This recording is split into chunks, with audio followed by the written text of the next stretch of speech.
नहीं, बर्थडे को क्या झूठ बोलना है। आज हमने कोचिंग करी थी, उस कोचिंग का बर्थडे है।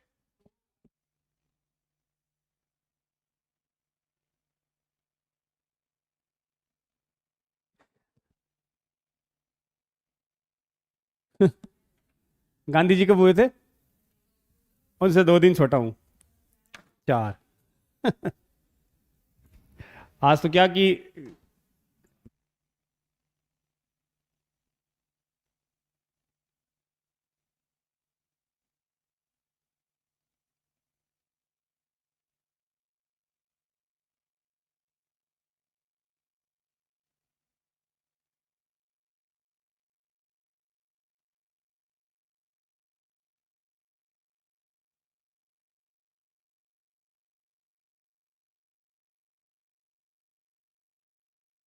उनको तो वही है ना, इम्पल्स में तो वही माना जाता है।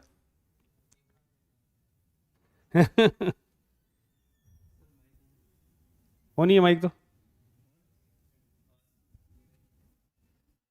हो ना यार, हो नहीं है ना माइक, हो नहीं है भैया, माइक हो नहीं है। और बताओ, पेपर दिया था कल, कैसा क्या हुआ है? अपने वाले में है कोई डाउट?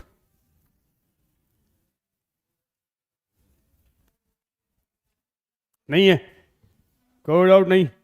आंसर की मिली नहीं? अच्छा, आंसर की मिली नहीं तब तक कोई डाउट नहीं है ना? आंसर की से मिलाने के बाद डाउट ही डाउट है। ये भी गया और ये भी गया।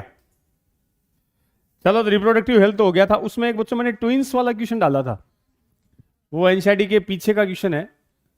सेकंड लास्ट क्वेश्चन हो गया था ना। अगर आइडेंटिकल ट्विंस होते हैं तो ओवम एक होगा। भाई, 2 टाइप के ट्विंस होते हैं, एक तो होते हैं आइडेंटिकल या मोनोजाइगोटिक। आइडेंटिकल और मोनोजाइगोटिक। तो आइडेंटिकल का मतलब जो 100% क्या हो, सेम। एक जाइगोट से बनते हैं तो मोनोजाइगोटिक। और इसमें ओवम भी कितना आएगा? एक ओवम होगा। और दूसरे होते हैं डाइजाइगोटिक। डाइजाइगोटिक या फ्रेटर्नल ट्विंस, इसमें 2 ओवम होते हैं। तो 2 ओवा के फर्टिलाइजेशन से जाइगोट कितने बने? 2। और दोनों जाइगोट से अलग अलग क्या बनेगा? अलग अलग क्या बनेगा? एम्ब्रियो। और यहां ओवम कितना है? एक। मोनोजाइगोटिक ट्विंस ही होता है।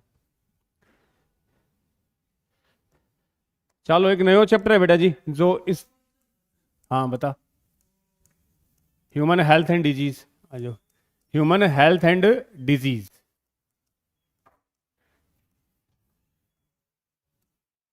ह्यूमन, हाँ बोल, क्वेश्चन ही बोल ले। ये मेंस्ट्रुअल साइकिल वाला, इसमें क्या था यार? ये ऐसा और क्या था इसमें, दिखाइए वापस।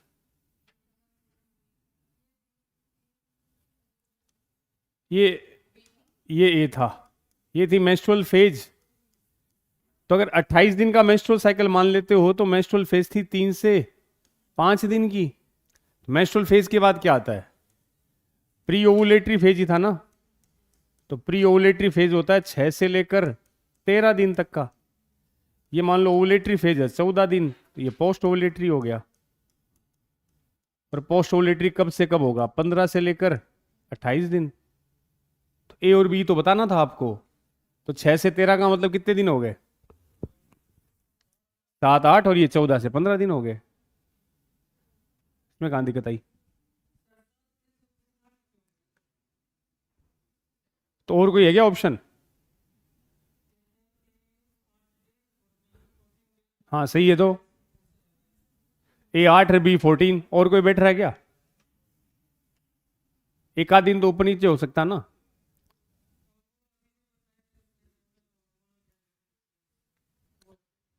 मोनोजाइगोटिक ट्विंस का मतलब एक जाइगोट से बनता है, एक ओवम से। और डाइजाइगोटिक जो 2 से बनते हैं। तो मोनोजाइगोटिक में तो एक ही ओवम आएगा, और डाइजाइगोटिक में बेटा जी 2 आएंगे। ऐसा क्वेश्चन था एनसीईआरटी के पीछे से दिया था वो, प्रेटर्नल ट्विंस का दिया था ना, डाइजाइगोटिक वाला। चलो फिर अगले चैप्टर पे आते हैं अपन, ह्यूमन हेल्थ एंड डिजीज। इसमें बच्चों नीट में आपको 4 क्वेश्चन मिल जाएंगे इस चैप्टर से। नीट के पॉइंट ऑफ व्यू से ये चैप्टर देगा अपने को कितने, कम से कम 4 question. Human health and disease Thursday को आएगा, कोशिश करता हूं थर्सडे से पहले, थर्सडे तक तुम्हारा पूरा करवा दूं ह्यूमन हेल्थ एंड डिजीज। उसके बाद है शायद इवोल्यूशन। तो हेल्थ डिजीज में शुरू का ज्ञान थोड़ा सा एनसीईआरटी से लेते हैं बच्चों अपन। हेल्थ डिजीज में स्टार्टिंग में जो है, एनसीईआरटी पे आओ आप। हेल्थ के बारे में थोड़ा सा समझाया हुआ है कि हेल्थ क्या होती है, हेल्थ किसको कंसिडर करते हो। तो देखो स्टार्टिंग में बच्चों कोई ग्रीक हिपोक्रेटस एक साइंटिस्ट थे, थिंकर थे, ग्रीक थिंकर, और ऐसे कहूं तो फादर ऑफ मेडिसिन थे हिपोक्रेटस। जब आप डॉक्टर बन जाओगे ना, डॉक्टर बनने के बाद तुम लोगों को ओथ दिलाई जाएगी। ओथ माने शपथ, नेता लोग शपथ लेते हैं ना, वैसे डॉक्टर बनने के बाद भी आप ओथ लेगो। वो जो ओथ लोगे ना आप, वो किन के नाम पे ली जाएगी, हिपोक्रेटस। इनको बोलते हैं father of medicine. Mobile silent रखिए भैया। अच्छा दीदी का बजा है क्या, नोट भैया। Father of medicine. तो फादर ऑफ मेडिसिन माना गया है किसको, हिपोक्रेटस को। तो हिपोक्रेटस ने बोला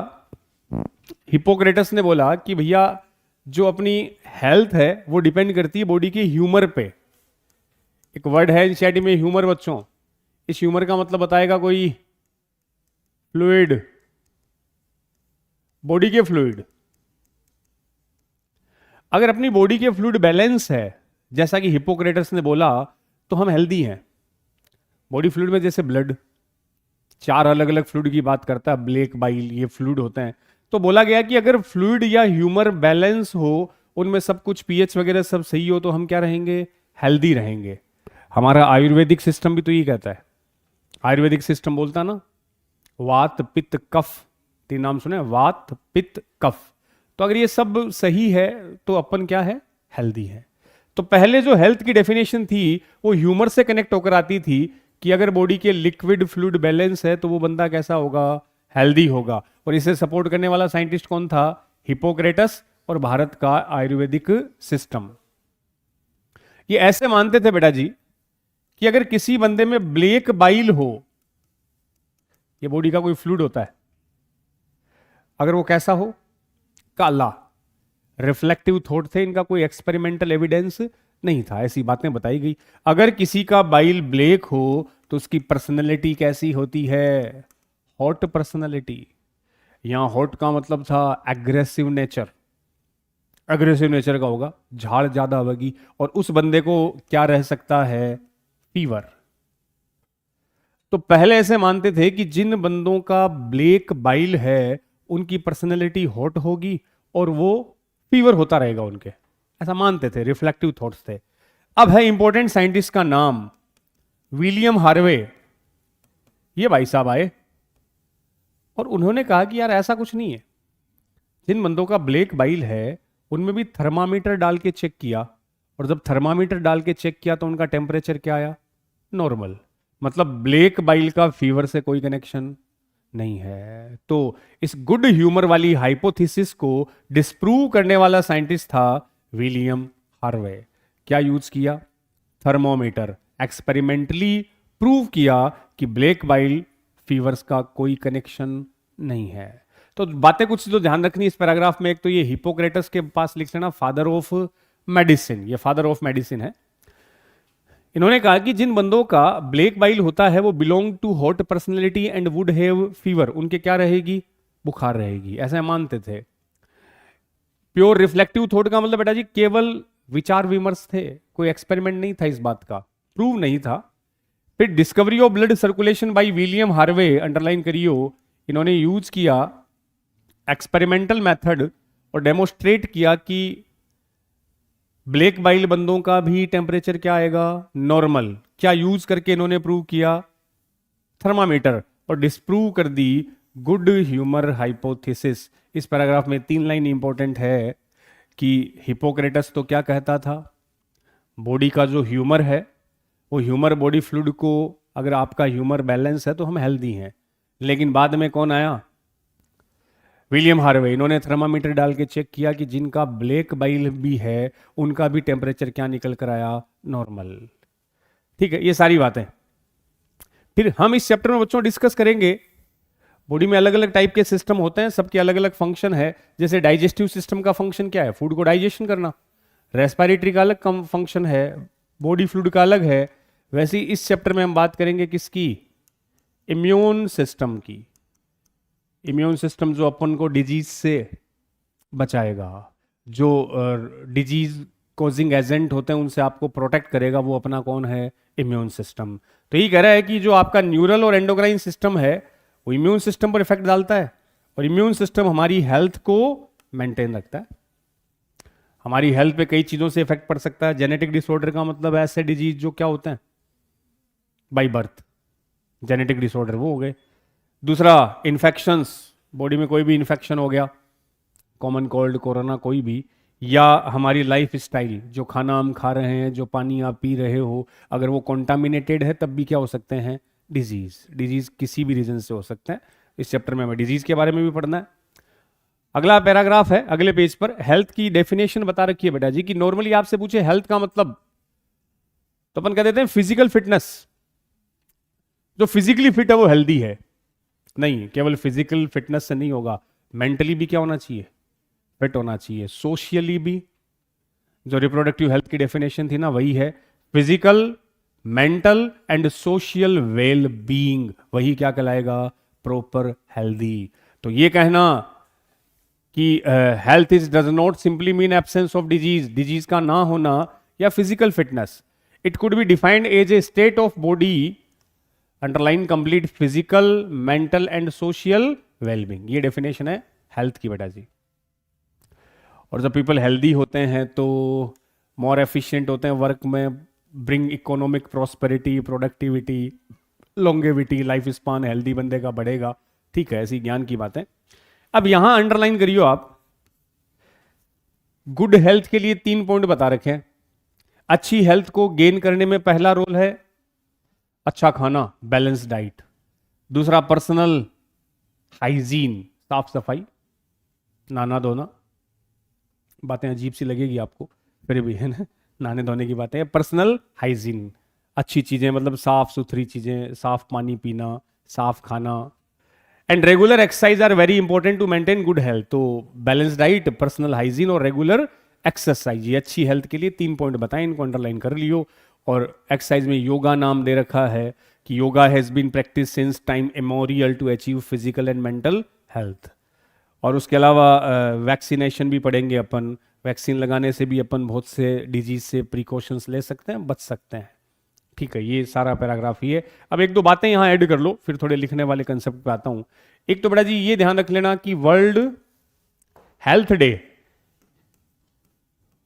वर्ल्ड हेल्थ डे कब आता है? एक वर्ल्ड योगा डे तो पता ही होगा। हाँ, एक दो डे है, इनको मेंशन कर लो। एक बार पूछा था, बायोडाइवर्सिटी डे का क्वेश्चन आ गया था। वर्ल्ड हेल्थ डे कब है? और आपका दिन, आपका बोले तो नेशनल डॉक्टर डे। बोलो डॉक्टर साहब, नेशनल डॉक्टर डे कब आएगा तुम्हारा दिन? 1 जुलाई। वैसे तो 5 मई को है ना, 5 मई को पता चलेगा सर हमें, और वैसे आता है 1 जुलाई। नेशनल डॉक्टर डे 1 जुलाई। वर्ल्ड योगा डे आपने बोला बेटा जी 21 जून, सबसे बड़ा दिन होता है 21 जून।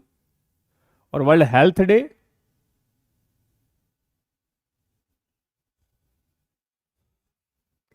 एक एड्स डे भी लिख लो, ये तो पता ही होगा, वर्ल्ड एड्स डे 1 दिसंबर। एक वर्ल्ड कैंसर डे अभी भी गया है 4 फरवरी को, 4 फेब, 4 फरवरी को कैंसर डे। 2-3 डे लिख लो, ऐसे आ जाए। बताओ हेल्थ डे तुम्हारे लिए छोड़ा है। 7 अप्रैल। तो योगा डे 21 जून, नेशनल डॉक्टर डे 1 जुलाई, कैंसर डे 4 फरवरी, एड्स डे 1 दिसंबर। एड्स कैंसर तो पढ़ेंगे भी अपन इस चैप्टर में डिटेल से। तो पहले पैराग्राफ का यही विलियम हार्वे को थोड़ा सा याद रख लियो बच्चों। विलियम हार्वे ने जो गुड ह्यूमर हाइपोथेसिस थी उसको डिस्प्रूव किया था। गुड ह्यूमर का मतलब अगर बॉडी के ह्यूमर या लिक्विड फ्लूइड बैलेंस है तो हम हेल्दी हैं, ऐसा माना जाता था। चलियो अगला जो पैराग्राफ है, अगले पैराग्राफ में कुछ डिजीज के बारे में बताया हुआ है, ये मैं बाद में आपको बताऊंगा। उससे पहले इस चैप्टर को अपन 3 पॉइंट में डिवाइड करते हैं बेटा जी। ये पैराग्राफ तो बाद में अपन देखेंगे। अब 2 4 5 पेज पलट कर 150 या 60 पे देखो, आपको दिखेगा इम्यूनिटी। ये चालू कर रहा हूं पहले। इस चैप्टर को अपन 3 पार्ट में डिवाइड करते हैं। एक तो आता है इसमें इम्यूनिटी, इसके बाद डिस्कस करूंगा बेटा जी मैं डिजीज के बारे में, और बिल्कुल लास्ट में जाते जाते अपन डिस्कस करेंगे ड्रग एंड अल्कोहल अब्यूज। तो पूरे चैप्टर को 3 पॉइंट पे अपन डिस्कस करने वाले हैं। मिला करके 4 क्वेश्चन आएंगे, तीनों से एक के क्वेश्चन तो पूछते ही हैं, और किसी 3 में से किसी एक से भी कई बार 2 क्वेश्चन आ जाते हैं। तो 4 क्वेश्चन का चैप्टर है, 16 नंबर का चैप्टर है। इसमें पहले उठा रहा हूं इम्यून सिस्टम। ये वाला पॉइंट ले रहे हैं अपन सबसे पहले। तो इम्यून सिस्टम का मीनिंग बेटा जी, बॉडी का ऐसा सिस्टम जो आपको किससे बचाए, बोलो। सिस्टम जो प्रोटेक्ट करे, किससे? Protect from pathogen. पैथोजन क्या होते हैं? Disease causing agent. Disease causing agent को अपन क्या बोलेंगे? पैथोजन। डिजीज कॉजिंग एजेंट क्या हुए? पैथोजन। अरे जैसे बैक्टीरिया, जैसे वायरस, जैसे प्रोटोजोआ, वो सारे कौन है? पैथोजन, जिनसे क्या हो सकती है? डिजीज। तो मेरी बॉडी में एक ऐसा सिस्टम है जो मुझे किससे प्रोटेक्ट करेगा? डिफरेंट टाइप ऑफ डिजीज से। वो मेरा कौन सा सिस्टम है? Immune system. Next, immune system की स्टडी के लिए एक वर्ड आता है बच्चों, immunology. Study of immune system. Immunology को क्या बोलोगे? Study of immune system. इसके फादर एक इंपॉर्टेंट है, एक साइंटिस्ट का नाम थोड़ा सा, फादर ऑफ इम्यूनोलॉजी बेटा जी,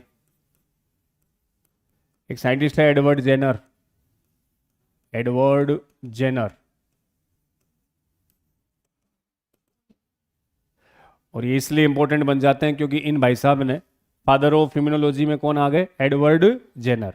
और एडवर्ड जेनर क्योंकि इन्होंने क्या बनाया था?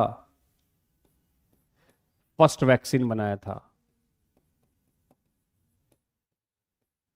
प्रिपेयर किया था क्या? First vaccine. किसके अगेंस्ट ये बता सकते हो? पहला टीका। एक डिजीज है, इसी चैप्टर में नाम आएगा एक जगह, जिसको कंप्लीटली इरेडिकेट कर दिया गया है, जो भारत से पूरी तरह से इरेडिकेट हो गई है। छोटी माता, स्मॉल पॉक्स, वही चेचक बोलते हैं इसको।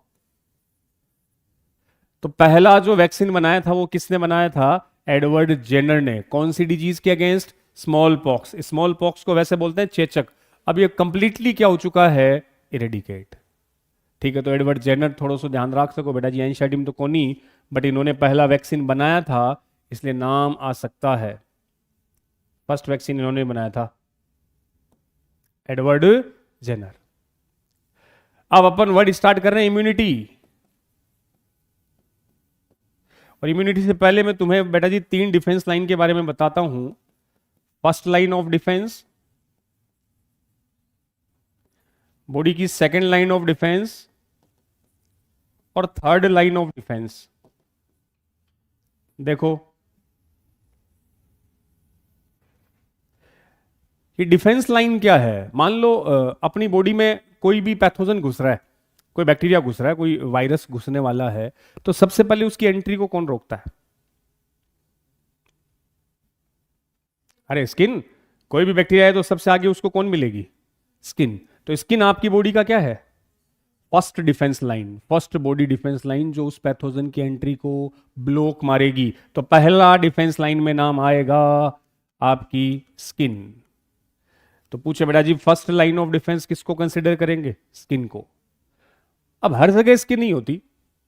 अपने नोस्ट्रिल स्किन नहीं है, माउथ स्किन नहीं है, तो हो सकता है नाक से कोई पैथोजन घुस गया हवा के साथ, खाने के साथ माउथ से एंटर अंदर चला गया। उन पैथोजन को मारने के लिए बॉडी में कौन है? एक स्पेशल सेल आती है बेटा जी, जिनको बोलते हैं फैगोसाइटिक सेल्स। होपफुली आपने बॉडी फ्लूइड में नाम सुने होंगे ये। वो न्यूट्रोफिल, मोनोसाइट, क्या होती है? फैगोसाइटिक सेल्स हार्मफुल पैथोजन को खा पी के खत्म करेगी। सबसे पहले किसने रोका? स्किन के बस में नहीं आया, बॉडी में घुस गया, घुसने के बाद उनको कौन खत्म कर रहा है? Phagocytic cells. हार्मफुल पैथोजन को खा पी के मार डालेगा फैगोसाइटिक। तीसरे नंबर पे ब्रह्मास्त्र आता है। फैगोसाइटिक से काम हो गया तो ठीक है, वरना आपका इम्यून सिस्टम क्या बनाएगा रे बेटा जी? Antibody production. फाइनली उस एंटीजन के अगेंस्ट बॉडी क्या बना देगी? एंटीबॉडी। मैं शॉर्ट में ये भी लिखूंगा। तो अपने पास 3 बॉडी के डिफेंस लाइन है। सबसे पहला डिफेंस लाइन कौन है? सबसे पहले रोकेगी स्किन। स्किन के बाद नंबर किन का? फैगोसाइटिक सेल्स का। तीनों आएंगे और फाइनली बॉडी क्या बना देगी? तो मैं कहूं जो बाहर से घुस रहा ना, बाहर से, वो क्या है? पैथोजन। और पैथोजन को मैं बोल सकता हूं एंटीजन। उसके अगेंस्ट इम्यून सिस्टम क्या बनाएगा? एंटीबॉडी। एंटीबॉडी एंटीजन से रिएक्ट करेगा, उसको न्यूट्रलाइज कर देगा, खत्म कर देगा, और हमारे वो डिजीज नहीं होगी। अब मैं पॉइंट स्टार्ट कर रहा हूं, इम्यूनिटी। एनसीईआरटी में अब यहां से आएगा इम्यूनिटी। एक लाइन में बोलूं तो resistance against disease, resistance against disease, और disease resistance capacity. Disease resistance capacity. अरे बोलते ना इम्यूनिटी वर्ड अपन कोरोना में खूब सुना है कि जिसकी इम्यूनिटी पावर स्ट्रांग थी उसको कोरोना होने के चांस कम थे। इम्यूनिटी का मतलब रोगों से लड़ने की कैपेसिटी, डिजीज रेजिस्टेंस कैपेसिटी। तो जो ओल्डीज होते ना बेटा जी, बूढ़िए, उनकी इम्यूनिटी, तो वहां डिजीज होने के चांस। तो डिजीज रेजिस्टेंस कैपेसिटी को अपन क्या बोलेंगे? इम्यूनिटी। और इस इम्यूनिटी के 2 पार्ट है। 2 टाइप की इम्यूनिटी आपको दे रखी है एनसीईआरटी में। एक नाम आएगा नेचुरल या इन्नेट, और दूसरा आएगा आर्टिफिशियल, सॉरी एक्वायर्ड। नेचुरल या इनेट, और दूसरी आएगी एक्वायर्ड। दूसरी लिख देंगे एक्वायर्ड। इनेट और एक्वायर्ड। तो इनेट किसको कहोगे? जो बड़ा जी बाई बर्थ होती है, इनबोर्न बोल सकते हो आप इसको। नॉन स्पेसिफिक होती है। अरे जैसे स्किन क्या है? स्किन आप में क्या है? बाई बर्थ है, नॉन स्पेसिफिक है। ये चाहे बैक्टीरिया हो, चाहे वायरस हो, चाहे कोई प्रोटोजोआ हो, सबकी एंट्री को रोकेगी। ये कोई स्पेसिफिक नहीं है कि भैया टिटनस के बैक्टीरिया को तो रोक ले और टाइफाइड को जाने दे। सबके लिए है, तो कोई स्पेशल नहीं। ये कैसी होती है? Non specific. और इधर मैं बात करूं एक्वायर्ड में, इंपॉर्टेंट कैरेक्टर ये इसका, एक्वायर्ड कैसी होगी? स्पेसिफिक होगी। स्पेसिफिक होगी। हर एंटीजन के लिए बनने वाली एंटीबॉडी क्या होगी? स्पेसिफिक होगी। वो उसी एंटीजन से रिएक्ट करेगी बेटा जी, दूसरे से रिएक्ट नहीं करेगी। और नेचुरल में first and second defence line को इंक्लूड करते हैं।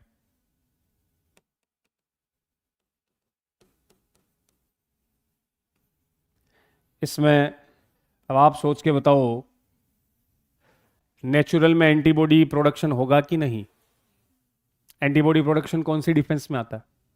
थर्ड में। इसमें हमने ऐड किया फर्स्ट और सेकंड को, तो इसमें एंटीबॉडी प्रोडक्शन वाला केस नहीं होगा, इसमें एंटीबॉडी नहीं बनती। और एक्वायर्ड में इसमें है ही थर्ड डिफेंस, एंटीबॉडी प्रोडक्शन होगा। और ये क्या होगी? स्पेसिफिक। ये कैसी होगी? स्पेसिफिक। तो डिटेल में थोड़ा इसी के बारे में दे रखा है। अगर मैं एंटीबॉडी बनाने की बात करूं तो बेटा जी मैं किसको इंक्लूड कर दूंगा? एक्वायर्ड को। देख लो, अब नेचुरल के कुछ बैरियर्स के बारे में डिस्कस करते हैं अपन। एनसीईआरटी में 4 टाइप के बैरियर दे रखे हैं। नेचुरल में 4 टाइप्स ऑफ बैरियर को इंक्लूड कर रखा है। पहले इन बैरियर्स की बात कर रहा हूं, तो बेसिक जो डिफरेंस है वो सुन लो। बेसिक डिफरेंस में पहला मैंने कहा ये कैसी होती है? By birth. और ये कैसी है?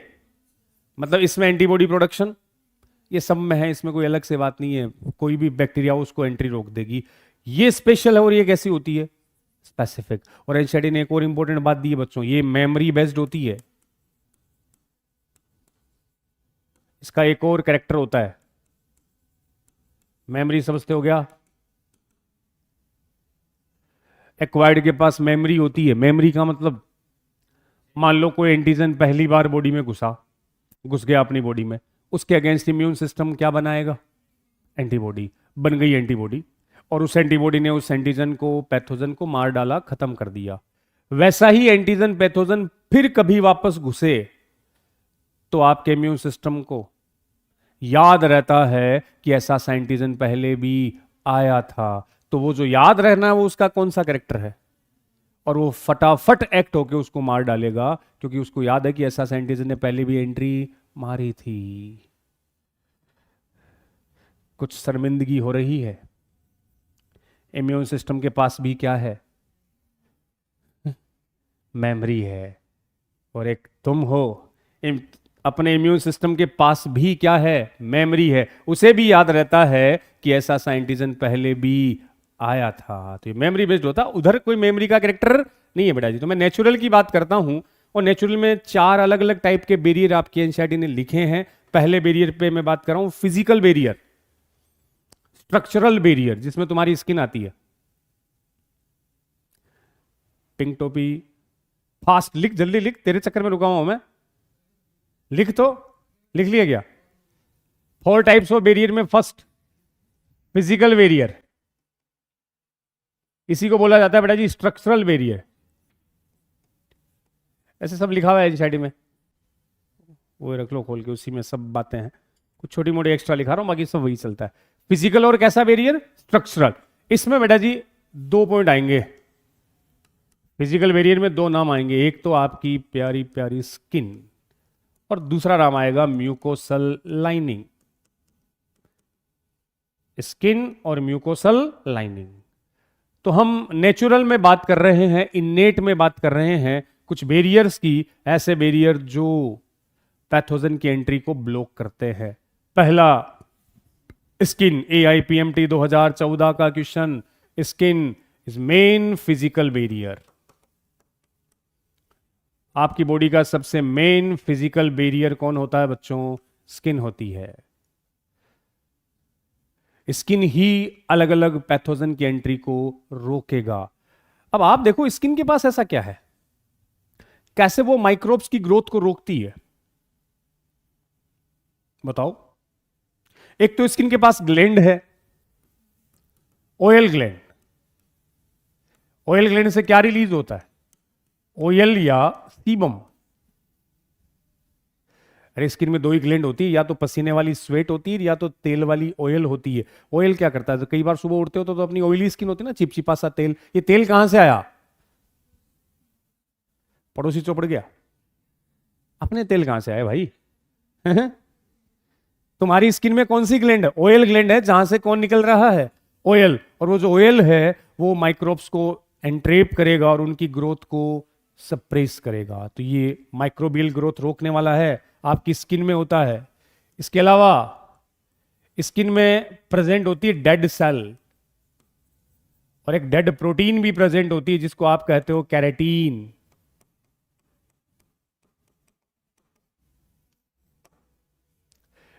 इसको ऐसे समझना, आपकी स्किन की जो आउटर मोस्ट लेयर है ना बच्चों, उसमें कुछ डेड सेल्स होती है। जैसे मैं एग्जांपल हूं, फॉर एग्जांपल अपना डेंड्रफ, डेंड्रफ होता ना, आज बालों में शैम्पू किया, 5 दिन बाद फिर डेंड्रफ आ गया। कहां से आया? डेंड्रफ है क्या?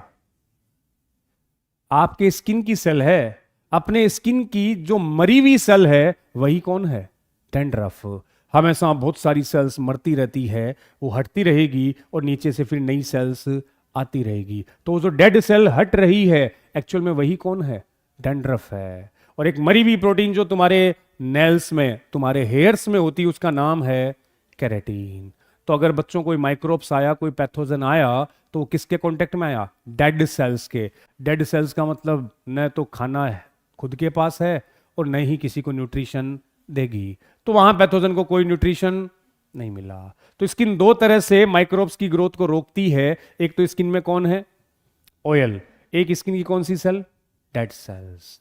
सप्रेस करती है माइक्रोबियल ग्रोथ को, इनहिबिट करती है माइक्रोब्स की ग्रोथ को। दूसरा, म्यूकोसल की लाइनिंग। एआईपीएमटी में पूछा था इसको, म्यूकोसा की लाइनिंग। अब सुनो बच्चों, जहां स्किन नहीं है, जैसे वही मैं बता रहा था, हवा के साथ कोई माइक्रोब्स चला गया तो ये नाक के छेद है, इनके ऊपर स्किन नहीं है तो जा सकता है। मुंह है, मुंह खुला अपना, अगर पूरी स्किन होता, पूरा पैक होता तो बैक्टीरिया नहीं जाता, लेकिन खाना खाओगे तो मुंह खोलेंगे, बोलेंगे तो मुंह खोलेंगे, तो हो सकता है कुछ माइक्रोब्स कहां से चले गए? मुंह से चले गए। उन माइक्रोब्स को कैसे रोका जाए? तो वहां पर कौन प्रेजेंट होती है? म्यूकोसा की लाइनिंग। ध्यान से सुनियो, तुम ट्रेकिया पढ़ के भी तो आए हो। Respiratory tract, trachea. ट्रेकिया में कौन सी ग्लैंड है? म्यूकस ग्लैंड, जो क्या रिलीज करेगी? चिपचिपा म्यूकस। अब मैंने सांस ली तो हवा के साथ कोई अगर डस्ट पार्टिकल चले गए तो उनको वो म्यूकस क्या कर लेगा बच्चों? चिपका लेगा। फिर ट्रेकिया में वो कौन लगे पड़े हैं? सीलिया। हिलेंगे और उस डस्ट पार्टिकल और म्यूकस को वापस बाहर फेंक देंगे। तो म्यूकोसा की लाइनिंग भी अपने को क्या देती है?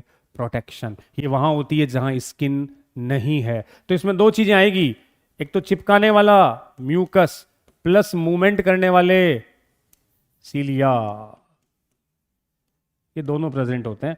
और बॉडी में 3 जगह आपको ये मिलेंगे, अपने रेस्पिरेटरी ट्रैक्ट में, डाइजेस्टिव ट्रैक्ट को एक नाम देता हूं मैं जीआईटी, और यूरोजेनाइटल ट्रैक्ट में। जीआईटी का फुल फॉर्म तो जानते हो ना तुम, गैस्ट्रो इंटेस्टाइनल ट्रैक्ट। ये 3 ऐसी जगह है जहां स्किन नहीं है, जैसे रेस्पिरेटरी ट्रैक्ट, हवा, जीआईटी और यूरोजेनाइटल। वहां म्यूकस के साथ साथ कौन मिलेगा तुम्हें? सीलिया। अरे माल्ट नाम सुना? MALT, जिसकी फुल फॉर्म होती है म्यूकोइड एसोसिएटेड लिम्फोइड टिश्यू। इन्हीं 3 जगह होता है वो, क्योंकि उसमें कौन लगा पड़ा है? म्यूकस। म्यूकस के साथ कौन है? सीलिया। वो हिलडुल करके उस डस्ट पार्टिकल को बाहर निकाल देंगे। तो पहला बैरियर आ गया बेटा जी, कौन सा? फिजिकल। और आपसे पूछे main physical barrier of body, तो कह देना स्किन। सेकंड नंबर पे म्यूकोसा की लाइनिंग। मैं दूसरे बैरियर पे आ रहा हूं। सेकंड बैरियर ऑफ बॉडी में आता है फिजिकल के बाद फिजियोलॉजिकल बैरियर। फिजियोलॉजिकल बैरियर, इसी को बोल देते हैं केमिकल बैरियर। इसमें बॉडी के कुछ केमिकल्स आते हैं बेटा जी जो प्रोटेक्ट करते हैं। जैसे एक तो स्टमक से कौन सा एसिड आया? HCl। एक अपनी सलाइवा में कौन सा एंजाइम होता है?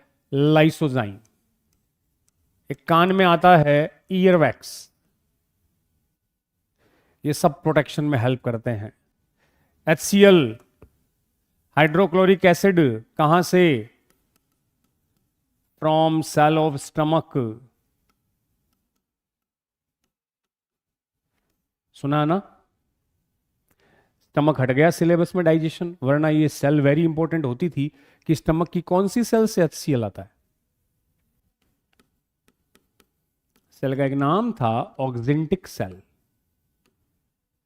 इन सेल से क्या रिलीज होता है? HCl। अब बच्चों, जो खाना हमने खाया, बासी खानों खा लियो या कोई ऐसा रोटी खा ली जिसमें कोई पैथोजन माइक्रोब्स है, तो खाना हमारे स्टमक में गया, वहां उसको कौन मिला? HCl। भयंकर वाला तेजाब एसिड उन माइक्रोब्स को मार देगा, प्रोटेक्शन करेगा। लाइसोजाइम कहां होता है? एक एंजाइम है बेटा जी, जो एंटी बैक्टीरियल होता है।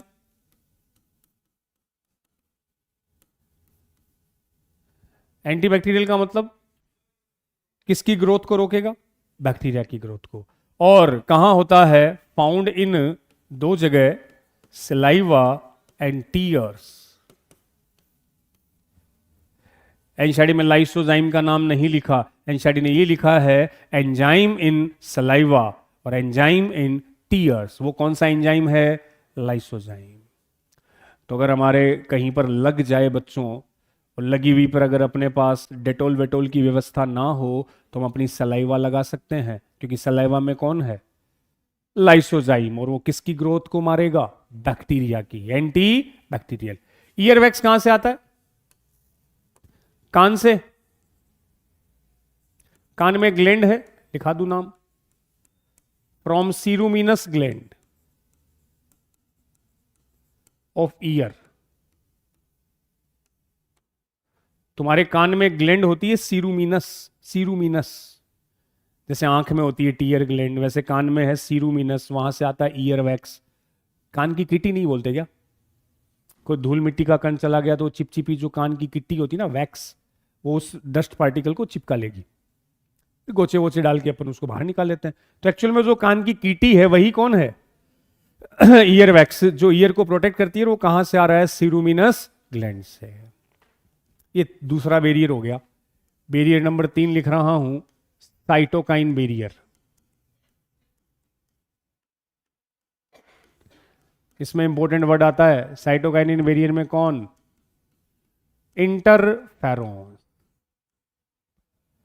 साइटोकाइन बैरियर में बेटा जी किसको मैच करेंगे अपन? इंटरफेरोन। सुनो, लाइसोजाइम तो किसको मार रहा है? Bacteria, anti bacterial. ये जो इंटरफेरोन है, ये वायरस के एंटी काम करता है, एंटी वायरल प्रोटीन। ये किसके अगेंस्ट यूज होगा? वायरस के। तो इसको बोल दिया बेटा जी एंटी वायरल प्रोटीन। कहां से आएगा? वायरल इन्फेक्टेड सेल से। जिस सेल पर वायरस ने अटैक किया ना, उस सेल से निकलते हैं कौन? इंटरफेरोन। और आसपास की सेल को किससे बचाते हैं? वायरल के इन्फेक्शन से। Last barrier number 4, cellular barrier. 4 barrier की बात अपन कर रहे हैं, 4th नंबर पे आया सेलुलर बैरियर। उसमें कुछ सेल्स इंक्लूड होती है। एक को नाम दिया बच्चों फैगोसाइटिक सेल्स, एक आती है नॉन फैगोसाइटिक सेल्स। फैगोसाइटिक और नॉन फैगोसाइटिक सेल। नाम से समझना, फैगोसाइटिक तो ऐसी सेल है जो क्या करती है? कौन सी प्रोसेस करेगी? खा पी के मारेगी ना।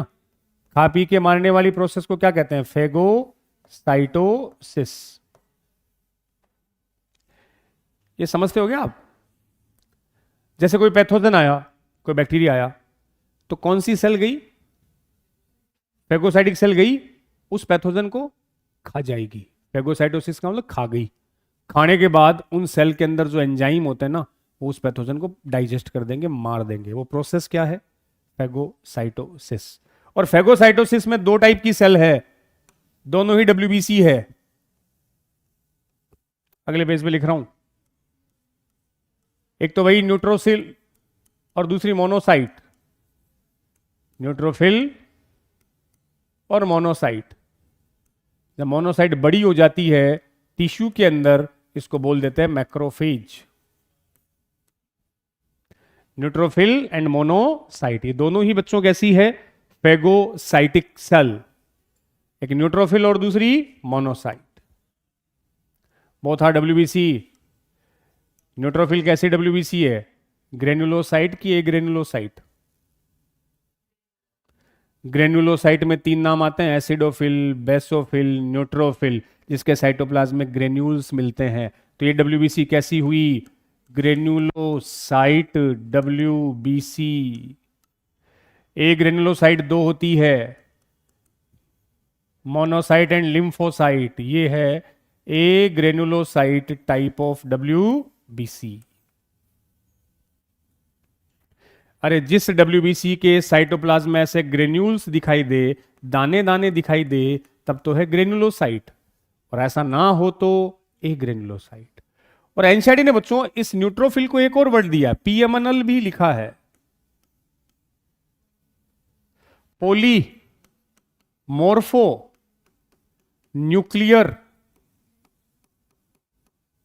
डब्ल्यूबीसी का दूसरा नाम ल्यूकोसाइट, आरबीसी का दूसरा नाम इरिथ्रोसाइट, और प्लेटलेट्स का दूसरा नाम thrombocyte. Leucocyte, polymorphonuclear leucocyte. ऐसा इसलिए बोला कि जब बॉडी फ्लूइड आपने पढ़ा होगा तो उसमें एक वर्ड आता है कि जो न्यूट्रोफिल है उसके न्यूक्लियस में सबसे ज्यादा लोब होती है। इसे न्यूट्रोफिल के न्यूक्लियस में मैक्सिमम लोब होती है, अलग अलग फॉर्म में मिलता है, तो पॉलीमॉर्फो न्यूक्लियर ल्यूकोसाइट। ये न्यूक्लियस से ही तुम्हें पहचानना होता है। अगर आपसे कह दे कि ऐसी डब्ल्यूबीसी, एक बार बता भी रहा था मैं, जिसका न्यूक्लियस एस शेप्ड है, वो कौन सी डब्ल्यूबीसी है? एक ऐसी डब्ल्यूबीसी जिसका न्यूक्लियस ऐसे बाइलोब्ड है, वो कौन सी डब्ल्यूबीसी है? एक ऐसी डब्ल्यूबीसी जिसका न्यूक्लियस किडनी जैसा है, वो कौन सी डब्ल्यूबीसी है? इन न्यूक्लियस के स्ट्रक्चर शेप के बेस पे आइडेंटिफाई करना होता है कि वो डब्ल्यूबीसी कौन सी है। अगर मैक्सिमम लोब है तो न्यूट्रोफिल, एस शेप्ड है तो बोलो, जिस डब्ल्यूबीसी का न्यूक्लियस एस शेप्ड होता है, बी माने बेसोफिल, जो एस बेसिक नेचर की होती है वो कौन सी है? बेसोफिल। ये वाली बाइलोब्ड है, वो एसिडोफिल का दूसरा नाम इयोसिनोफिल, और जिसमें किडनी शेप्ड है वो मोनोसाइट। जिस डब्ल्यूबीसी का न्यूक्लियस बेटा जी दिखने में कैसा है? किडनी शेप्ड, वो M4 क्या होगी? मोनोसाइट। मतलब डब्ल्यूबीसी को आप रिकॉग्नाइज कर सकते हो किसके बेस पे? किसके बेस पे? किसके बेस पे? न्यूक्लियस की शेप के बेस पे, न्यूक्लियस की शेप के बेस पे। तो ऐसी डब्ल्यूबीसी जिसके न्यूक्लियस में मैक्सिमम लोब है, न्यूट्रोफिल एस शेप्ड है, बेसोफिल बाइलोब्ड है, 2 लोब वाला, उसको एसिडोफिल भी बोल देते हैं, ई माने इयोसिनोफिल, और किडनी शेप्ड है वो M4 मोनोसाइट। ठीक है, ये आ गई। दूसरी साइड में है नॉन फैगोसाइटिक सेल, इसका भी एनसीईआरटी में एग्जांपल दिया है, NK सेल्स। पूरा नाम है नेचुरल किलर सेल।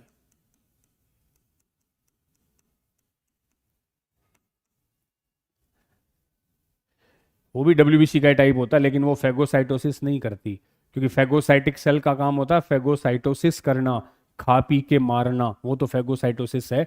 बट इनका नाम ही बेटा जी कौन सी सेल है? Non phagocytic. ये खाएगी पिएगी नहीं, इनका मारने का तरीका अलग है। जैसे मान लो ये बैक्टीरिया है, ये है नेचुरल किलर सेल, ये कुछ टॉक्सिन डालती है, टॉक्सिन केमिकल। वो टॉक्सिन क्या करेंगे? उस बैक्टीरिया की सेल वॉल में छेद कर देंगे बच्चों, ऐसे छेद, बैक्टीरिया की सेल वॉल में क्या कर देंगे? छेद, पोर कर देंगे। पोर कर देंगे तो बैक्टीरिया जिंदा नहीं रह पाएगा, तो खाकर खत्म नहीं करेगा, बैक्टीरिया की सेल वॉल में क्या कर देगा? पोर। यह है नेचुरल किलर सेल। जबकि इन सेल का फंक्शन है फेगोसाइटोसिस, खा पी के खत्म करना, डाइजेस्ट करना एंजाइम की हेल्प से। देखो ये नेचुरल या इनेट इम्यूनिटी का पॉइंट मैंने पूरा करवाया है, ये एनसीईआरटी का डेड पेज है, इनको एक बार देखो। फिर एक्वायर्ड पे चलता हूं, ये वाला पैराग्राफ बेटा जी यहां से उठाया अपन, इम्यूनिटी वाला। ये टाइप्स हो गए। तो पहला पैराग्राफ तो तुमको ये कहता है कि पर डे हम हजारों पैथोजन के कांटेक्ट में आते हैं, गली मोहल्ले में जहां भी जाते हो खूब सारे पैथोजन अपने कांटेक्ट में आते हैं, लेकिन क्या हमेशा आपको डिजीज होती है? क्यों? क्योंकि बचाने वाला भगवान जी तो है। हमारी बॉडी में बचाने वाला कौन? इम्यून सिस्टम उन पैथोजन से लड़के हमारे प्रोटेक्शन करता है। क्या वो हर बार अपने को बचा लेता है? नहीं सर, अगर हर बार बचा लेता तो हमारी कभी भी डिजीज कभी कभी नहीं भी बचा पाता। कई बार पैथोजन इम्यून सिस्टम पर भारी पड़ते हैं तो उसका रिजल्ट क्या होगा? डिजीज। अब बैरियर में पहला फिजिकल बैरियर है, सारी बात हो गई। फिर फिजियोलॉजिकल बैरियर है, फिर ये सेलुलर बैरियर है, ये रहा PMNL, polymorphonuclear neutrophil and monocyte. और नेचुरल किलर सेल, वो भी डब्ल्यूबीसी का ही टाइप है, लिम्फोसाइट का टाइप है, इनको शॉर्ट में एनके सेल बोलते हैं। और साइटोकाइन बैरियर में बेटा जी कौन आ गए? इंटरफेरॉन, जो किसके अगेंस्ट काम करेगा? वायरस के अगेंस्ट। वायरल इन्फेक्टेड सेल से आएगा, आसपास की सेल को इन्फेक्शन से बचाएगा। ये तो बात कर ली अपन ने कौन सी इम्यूनिटी की, नेचुरल या इन्नेट इम्यूनिटी। अगला पॉइंट आता है कौन सी? Acquired immunity. नेक्स्ट बात करते हैं अपन कौन सी? Acquired immunity. एक्वायर्ड जो स्पेसिफिक, देख लो पहला ही वर्ड इसका, पैथोजन के साथ क्या होती है? स्पेसिफिक। और ये लाइन भी इंपॉर्टेंट है, इट इज कैरेक्टराइज्ड बाय, इसके पास खुद की क्या होती है? मेमोरी। इसको याद रहेगा कि ऐसा सा पैथोजन पहले भी आया था। अब चलो थोड़ा सा इसको भी देख लेते हैं अपन। एक्वायर्ड इम्यूनिटी की बात कर रहा हूं बेटा जी, एक्वायर्ड इम्यूनिटी। एक्वायर्ड इम्यूनिटी तो मेमोरी होती है, ठीक है, और इसमें मेन चीज ही बच्चों अपने को क्या बनाना है? Antibody production. जो थर्ड डिफेंस लाइन है ना, एंटीबॉडी प्रोडक्शन। एंटीबॉडी प्रोडक्शन किस में होगा? एक्वायर्ड में। एक्वायर्ड के दो बड़े प्यारे प्यारे टाइप्स आते हैं। एक्वायर्ड के दो टाइप्स आते हैं, एक तो एक्टिव और दूसरी मैं बात करूंगा पैसिव की। एक्टिव और सेकंड बात अपन करेंगे किसकी? पैसिव की। बताओ देखे डिफरेंस। बोलो डॉक्टर साहब, तुम्हें बताओ एक्टिव इम्यूनिटी कौन सी है और पैसिव कौन सी है? बोलो। अरे जब इम्यून सिस्टम खुद एक्टिव होकर क्या बनाए? एंटीबॉडी। हमारी बॉडी में कोई पैथोजन गया तो इम्यून सिस्टम क्या हुआ? एक्टिव। और क्या बनाई? खुद बनाए तो एक्टिवली पार्टिसिपेट कर रहा है एंटीबॉडी बनाने में। और जब बनी बनाई आए तो, रेडीमेड आए तो, परफॉर्म्ड आए तो पैसिव। अरे मां के दूध से अपने को कौन सी एंटीबॉडी मिली? आईजीए। तो क्या वो तुमने बनाई है? नहीं सर, हमें तो मां से मिली है, बनी बनाई मिली है, इट्स मीन पैसिव। हमारा बॉडी खुद बनाए तो एक्टिव। सांप ने बाइट किया, सांप ने बटका भरा, उसके अगेंस्ट डॉक्टर ने हमें इंजेक्शन लगाया और इंजेक्शन से क्या डाली? एंटीबॉडी। एक्टिव की पैसिव? पैसिव। खुद बनाए एक्टिव, बनी बनाई आए पैसिव। तो एक्टिव का मीनिंग सीधा सा बेटा जी, antibody produced by immune system, self, खुद बना रहा है। आईएस बोले तो इम्यून सिस्टम खुद बना रहा है। यहां पे हम कैसी एंटीबॉडी यूज कर रहे हैं? रेडीमेड। मार्केट में गए, एंटीबॉडी लाई और बॉडी में डाल दी। और परफॉर्म्ड एंटीबॉडी। अगर आप बनी बनाई एंटीबॉडी यूज करते हो तो बच्चों पैसिव है, आपका इम्यून सिस्टम खुद बनाता है तो एक्टिव है। अब एक दो डिफरेंस तो बताओ। आपसे पूछूं, फास्ट एक्शन किसका होगा? तुरंत असर, पैसिव। क्यों? क्योंकि सीधी क्या डाल दी तुमने? एंटीबॉडी। एंटीबॉडी गई, एंटीजन से जुड़ी, खत्म कर दिया, तो इसका एक्शन फास्ट एक्शन होगा। इम्यून सिस्टम बनाएगा, उसमें थोड़ा सा टाइम लगेगा, तो एक्शन क्या रहेगा? स्लो। जबकि पैसिव का फास्ट। इसलिए कहते हैं ऐसे डेडली डिजीज, खतरनाक वाले डिजीज जिनमें तुरंत इलाज की आवश्यकता है, कौन सी इम्यूनिटी पे जाओगे आप?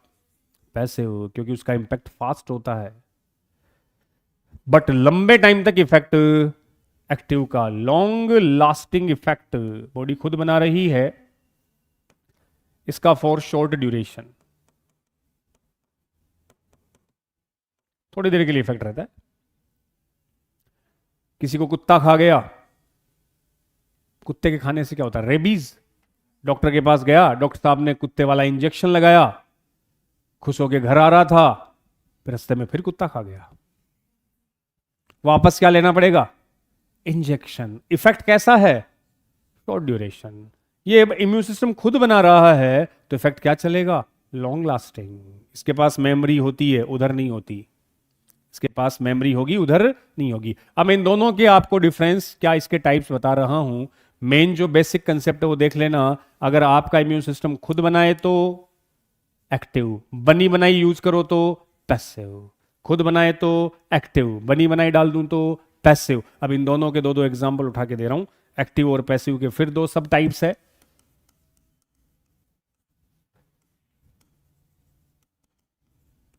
एक्टिव में दो नाम आते हैं बच्चों, नेचुरल एंड आर्टिफिशियल।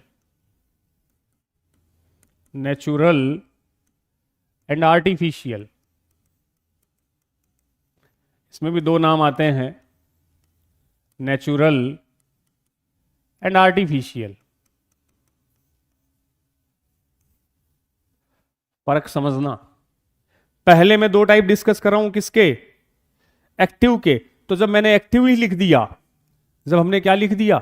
एक्टिव, तो सोचो सोचो सोचो सोचो, एक्टिव का मतलब एंटीबॉडी कौन बनाएगा?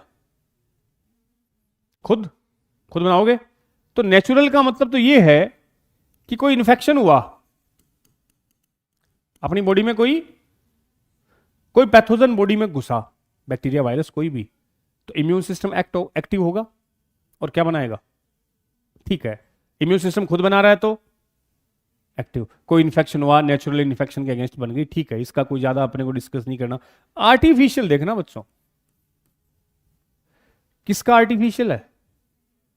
एक्टिव का है, मतलब एंटीबॉडी कौन बना रहा है? इम्यून सिस्टम खुद।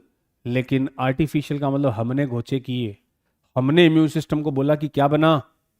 एंटीबॉडी हमने बनवाई। कैसे? After vaccination. हमने क्या लगाया? वैक्सीन लगाया, तब तुम्हारे इम्यून सिस्टम ने क्या बनाई? एंटीबॉडी। ध्यान दियो रे, वैक्सीन का कंसेप्ट यही समझो। वैक्सीन में क्या करते हैं? टीका जब लगाते हैं बेटा जी, तो वैक्सीन के थ्रू, ये कोई वैक्सीन है, वैक्सीन के थ्रू डॉक्टर बॉडी में क्या डालता है? बस ये ध्यान रखना है। जब एंटीबॉडी डाल देगा तो क्या वो एक्टिव में आएगा? एंटीजन। जब वैक्सीन लगता है तो इस वैक्सीन के थ्रू हमें क्या पहुंचा दी जाएगी? एंटीजन, या वही पैथोजन। थोड़ा सा गौर करना, वैक्सीन में क्या करते हैं? हमारी बॉडी में क्या डाल दिया जाएगा? एंटीजन। वैक्सीन के थ्रू बॉडी में क्या डाल दिया जाएगा? Antigen.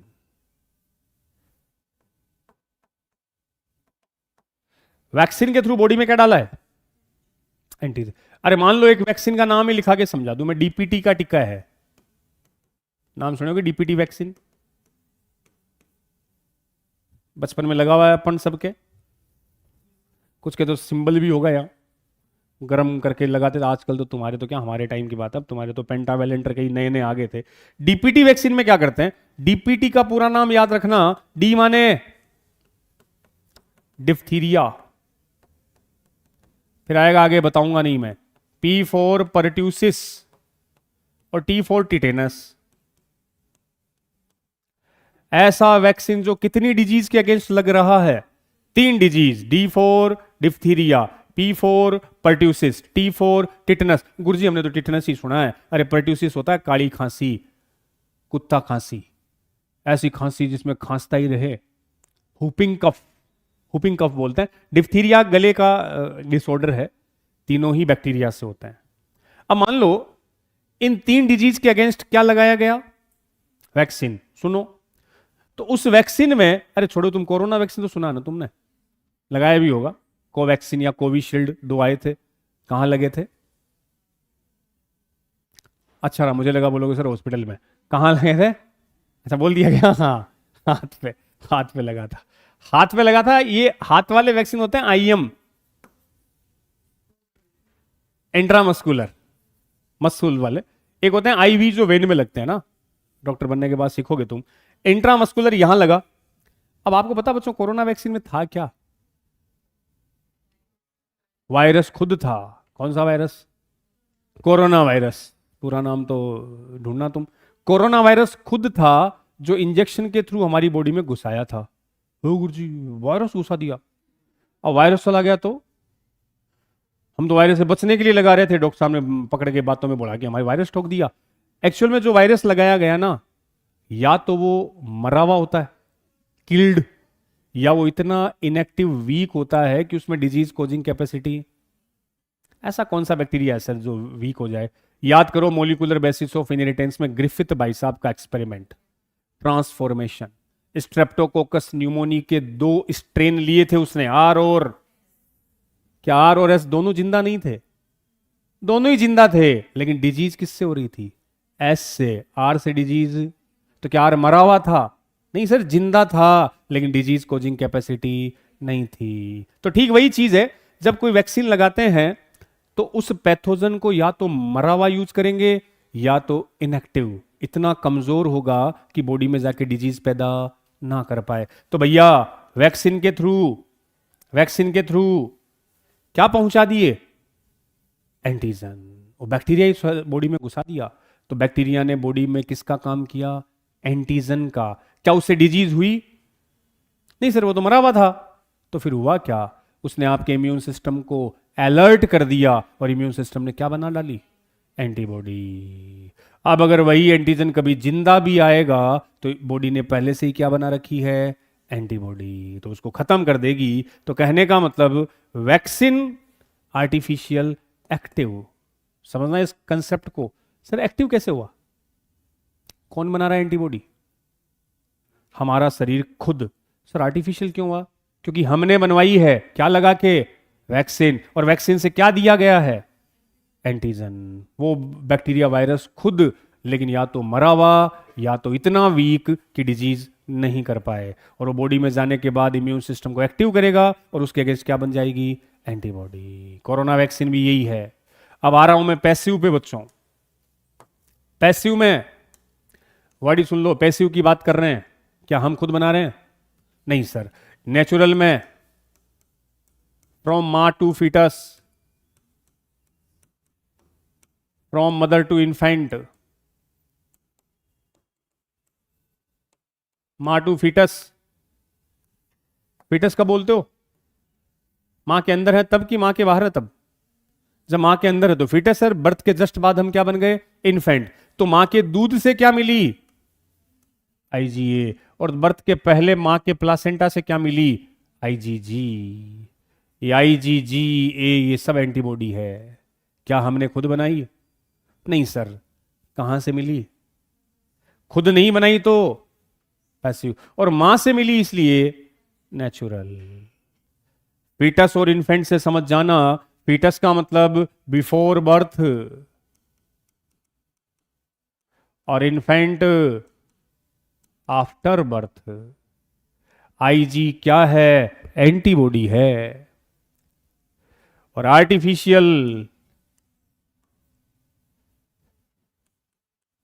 Performed antibody, injected in body.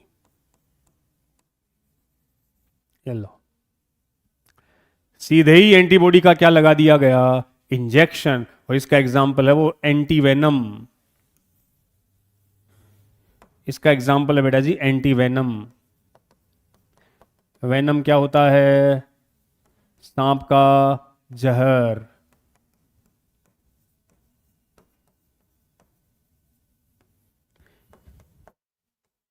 ARS, anti, कुत्ते के काटने से क्या होता है? Rabies serum. ये लो। तो इसमें एक बार वापस से समझना सुनना इन चीजों को बेटा जी, कि पहले तो यही कंसेप्ट क्लियर कर लो कि अगला एक्टिव की बात कर रहा है कि पैसिव की बात कर रहा है। एक्टिव पैसिव का मेन डिफरेंस यही है कि जब हमारा इम्यून सिस्टम खुद बना रहा हो तो एक्टिव, जब बनी बनाई बाहर से आ रही हो, इम्यून सिस्टम को जोर नहीं आ रहा हो तो पैसिव। दोनों में दो है, नेचुरल और आर्टिफिशियल। मैंने लिखा आर्टिफिशियल किसका? एक्टिव का। एक्टिव का है मतलब इम्यून सिस्टम खुद बनाएगा, खुद बनाएगा, एक्टिव है सर, बस पहले तो ये क्लियर कर लो, खुद बनाएगा। अब समझो, बना तो खुद रहा है लेकिन बनवा हम रहे हैं, क्या लगा के? क्या वैक्सीन से तुम लोगों ने एंटीबॉडी दी?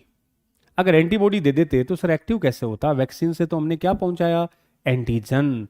एंटीबॉडी तो हमारे इम्यून सिस्टम ने खुद बनाई, तो एक्टिव। पैसिव में खुद नहीं बनाएगा। अब अगर वो तुम्हें मां से मिल जाए तो नेचुरल है, डायरेक्ट एंटीबॉडी का इंजेक्शन ठोक दिया जाए तो आर्टिफिशियल है। देखो इसमें और इस आर्टिफिशियल में डिफरेंस, इसमें भी वैक्सीन जा रहा है बट वैक्सीन से क्या पहुंचाई जा रही है? एंटीजन। इसमें डायरेक्ट किसका इंजेक्शन लग रहा है? Antibody. Performed antibody, directly injected in body. सांप का जहर क्या कहलाया? वेनम। तो डॉक्टर साहब ने हमारे कौन सा इंजेक्शन लगाया? Anti venom. उसमें सीधे क्या पहुंचाई? एंटीबॉडी। कुत्ते के काटने से कौन सी डिजीज हुई? रेबीज। उसके अगेंस्ट किसका इंजेक्शन लगा? Anti rabies serum. सीरम तो याद होगा, प्लाज्मा विदाउट क्लोटिंग फैक्टर, जिसमें क्लोट नहीं होता, तभी तो इंजेक्शन के तौर पे यूज होता है। जमेगा ही नहीं तो इंजेक्शन लगा लो। आराम से देखो इसको, क्वेश्चंस देता है ये पॉइंट, और सबसे मेन यही है दोनों के आर्टिफिशियल में डिफरेंस।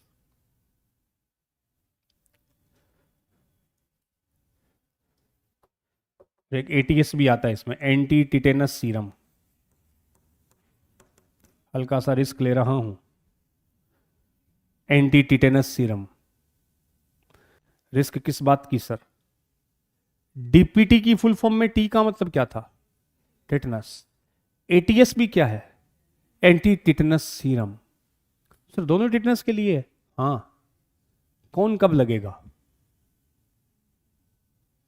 मेरे टिटनस हो चुका है, मैं डॉक्टर के पास गया, डीपीटी लगाओगे कि एटीएस लगाओगे?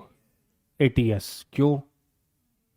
क्योंकि डिजीज हो गई, बैक्टीरिया बॉडी में जा चुका, अब उसे मारने के लिए क्या पहुंचाना है? एंटीबॉडी। तो डिजीज होने के बाद है एटीएस। ये ट्रीटमेंट में काम आते हैं और ये तो प्रिकॉशन है। बचपन में हमारे किसका टीका लगा दिया? क्या उस टाइम टिटनस था हमारे? नहीं, पहले ही लगा दिया ताकि फ्यूचर में कोरोना वैक्सीन पहले ही लगा दिया ताकि फ्यूचर में कोरोना ना हो। तो ये प्रिकॉशंस है और ये ट्रीटमेंट है, होने के बाद काम आएंगे। सीधा किसका इंजेक्शन लगा? एंटीबॉडी का। क्लियर है?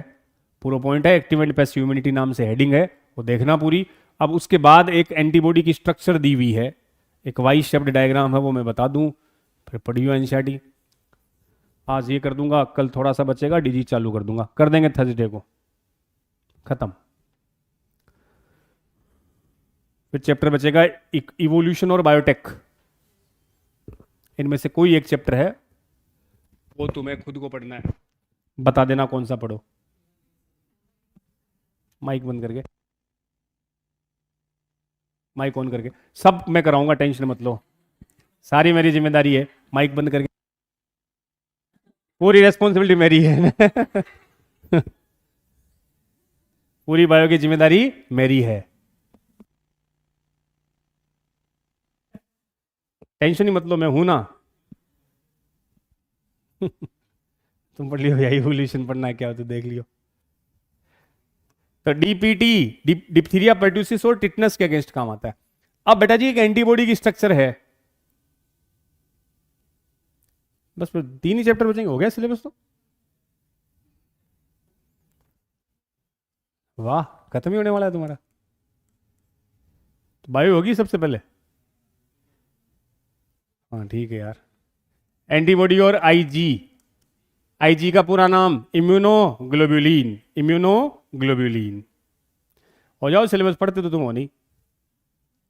रूम पे जाके पढ़ो, कोई क्वेश्चन सोल्व करो, वो तो काम टाइम ही को नहीं था रखन। वो PYQ वाली तुम लोगों को दे भी दी तो किया करो ना, उसको जोर आता है करने में।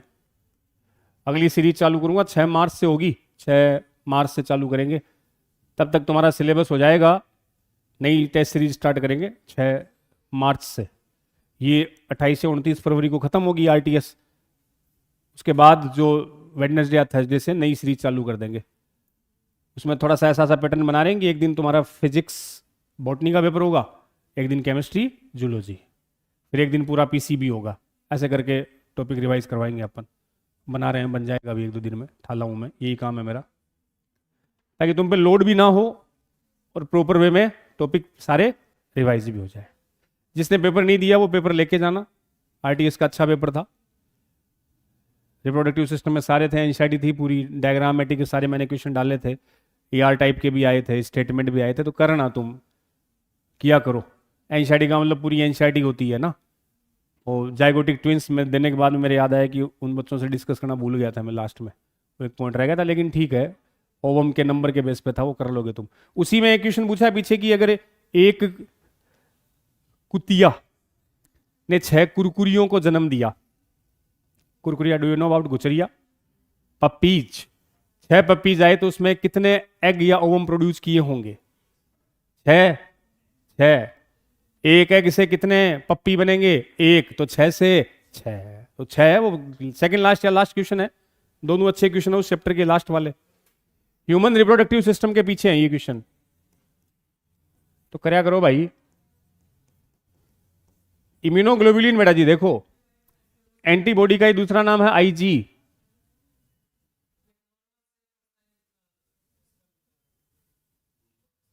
60%, 200 मिलियन का 60% निकाल ले, 120, 180। फिर अगर तेरे से पूछता वाइग्रस मोटिलिटी, विग्रस मोटिलिटी, तो इसका 40 निकालना पड़ता। ये तो केवल शेप और साइज पूछिए ना, तो 60% पे रुक जाओ। अगर विग्रस मोटिलिटी पूछता तो इसका 40% निकालते तुम।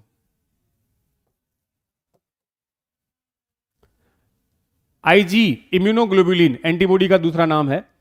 अब इसमें बोल रखा है बेटा जी पॉलीपेप्टाइड चेन से बना होता है। एक्चुअल में एंटीबॉडी होती है ना, वो ग्लाइकोप्रोटीन होती है। एंटीबॉडी होती है ग्लाइकोप्रोटीन। इस नाम का मतलब जानते हो क्या आप? जहां प्रोटीन के साथ में किसको जोड़ दूं? ग्लाइको का मतलब होता है sugar, glycogen sugar. Protein plus carbohydrate, वो ग्लाइकोप्रोटीन है। और जो एनसीईआरटी में डायग्राम दिया है ना, उसमें आपको दिखाई देगी 4 पॉलीपेप्टाइड चेन। ये पॉलीपेप्टाइड क्या होती है? प्रोटीन किससे बनता है? एमिनो एसिड से। खूब सारे एमिनो एसिड जुड़कर कौन सी चेन बनाते हैं? पॉलीपेप्टाइड। पॉलीपेप्टाइड से कौन बनता है? प्रोटीन। हम सब मान लो एमाइनो एसिड है तो जुड़ के एक चेन बनी, वो चेन है पॉलीपेप्टाइड। ऐसी कई पॉलीपेप्टाइड चेन जब जुड़ जाएगी तो क्या बन जाएगा? प्रोटीन। तो डायग्राम जो एनसीईआरटी में दिया उसमें कितनी पॉलीपेप्टाइड चेन तुम्हें दिखेगी? 4। 4 में से 2 तो होगी हल्की और 2 होगी भारी। भारी को बोल दिया हेवी और हल्की को बोल दिया लाइट। तो एनसीईआरटी ने लिखा है कि इसको आप रिप्रेजेंट कर सकते हो किससे? H2L2 से। H का मतलब हेवी, कितनी? 2, और 2 ही कौन? लाइट। टोटल 4। और भैया पॉलीपेप्टाइड चेन जो होती है वो कौन से बॉन्ड से जुड़ी रहेगी? Bind with disulphide. पॉलीपेप्टाइड के बीच में कौन सा बॉन्ड आएगा? डाइसल्फाइड। पॉलीपेप्टाइड को जोड़ने वाले बॉन्ड को क्या कहेंगे? Disulphide. ऐसे 2 सल्फर वाला, ये होता है डाई सल्फाइड ब्रिज। तो एनसीईआरटी में जब तुम डायग्राम देखोगे ना बच्चों, तो उसमें अगर तुम काउंटिंग करना चाहोगे तो आपको दिखेंगे 16 डाई सल्फाइड बॉन्ड। इस वाले डायग्राम में जब चेक करोगे तो आपको दिखेंगे 16 डाई सल्फाइड बॉन्ड। ऐसे ये कौन से बॉन्ड हुए? डाई सल्फाइड, जो पॉलीपेप्टाइड को आपस में जोड़ते हैं। 16 डाई सल्फाइड है, काउंट कर लेना, ठाले बैठे रहो तब। इसमें अब देखो ये एंटीबॉडी है बेटा जी।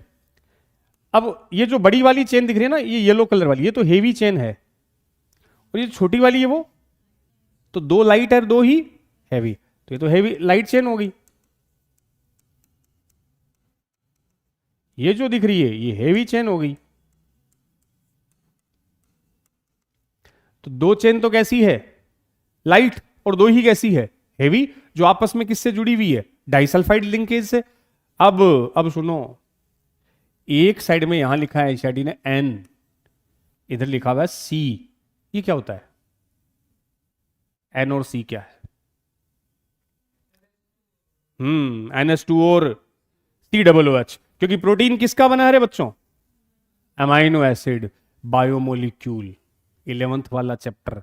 जब आप अमाइनो एसिड की स्ट्रक्चर देखते हो, एक तो होता है आर ग्रुप, एक होता है H, एक साइड में NH2, एक साइड में COOH। NH2 ग्रुप भी होता है और COOH। तो एक्चुअल में N का मतलब वो किसकी बात कर रहा है, NH2 की, और C का मतलब वो किसकी बात कर रहा है, कार्बोक्सिलिक की।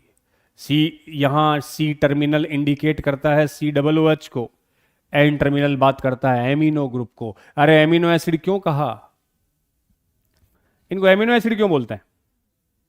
NH2 का मतलब कौन है, और ये कार्बोक्सिलिक, तो एमिनो एसिड, एमिनो एसिड। इसलिए N और मैं कौन सा टर्मिनल बता दूं, C टर्मिनल। N और कौन सा टर्मिनल, C टर्मिनल।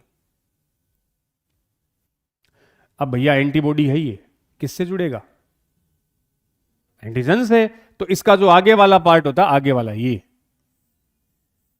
इसका आगे वाला जो पार्ट, में थोड़ा सा कलर चेंज करके बता रहा हूं बेटा जी। एंटीबॉडी का जो आगे वाला पार्ट है, इसी से कौन जुड़ता है, एंटीजन।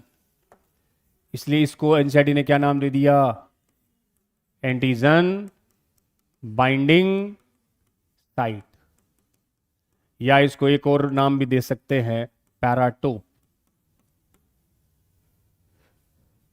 कौन सा पार्ट है, एंटीबॉडी का आगे वाला पोर्शन, जो किससे जाके जुड़ेगा, एंटीजन से, क्योंकि एंटीजन ही तो जुड़ता है एंटीबॉडी से। तो इसको मैंने कह दिया एंटीजन बाइंडिंग साइट, या पैराटोप, या पैराटोप। तो एक चीज याद रखना, जो एंटीजन है वो एंटीबॉडी के हमेशा कौन से पार्ट से जुड़ता है, एपिकल पार्ट से। उसको बोलते हैं एंटीजन बाइंडिंग साइट, या पैराटोप, या पैराटोप।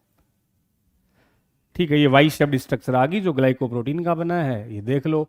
अब एंटीबॉडी के कुछ टाइप्स दिए हुए हैं, एनसीईआरटी ने नाम लिख रखे हैं, मैं हल्का हल्का सा उनमें थोड़ा डिफरेंस तुम्हें बता दूं कि एंटीबॉडी कितने टाइप के होते हैं, फिर एनसीईआरटी देख लेना। आज के लिए इतना खूब है।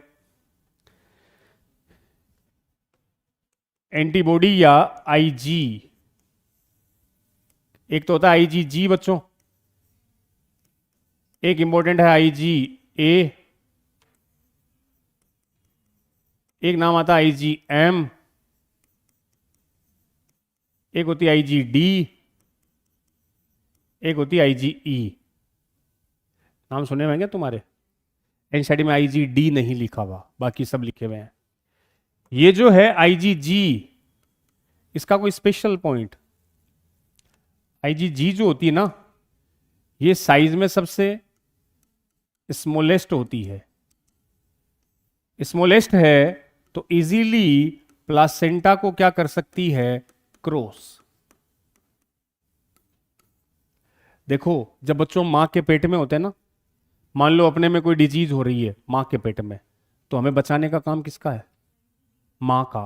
मां क्या भेजती है और वो किसको क्रॉस करती है, प्लेसेंटा को। इसलिए क्रॉस करती है क्योंकि साइज में वो सबसे क्या है, छोटी। दूसरा मैं लिखता हूं IgA, इसको बोलते हैं सिक्रीटरी एंटीबॉडी, क्योंकि ये मिलती है बॉडी के सिक्रीशन में। सिक्रीशन जैसे मां के मिल्क, और मां के मिल्क को क्या कहा था, बोलो, कोलोस्ट्रम। ये प्रेजेंट होती है स्वेट में, ये प्रेजेंट होती है सलाइवा में, इन सब में प्रेजेंट होती है। तो जो बॉडी के फ्लूइड में होती है वो कौन सी, सिक्रीटरी। IgM को मैंने बोला,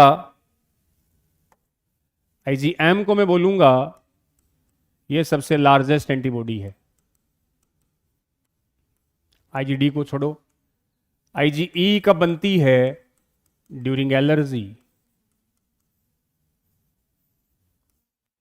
एलर्जी के टाइम जो एंटीबॉडी बनेगी अपने बॉडी में या सबसे ज्यादा जो आएगी वो है बेटा जी IgE। तो इनके कुछ पॉइंट तुम्हें ध्यान रखने हैं कि कौन सी एंटीबॉडी कब बनती है या प्रेजेंट होती है।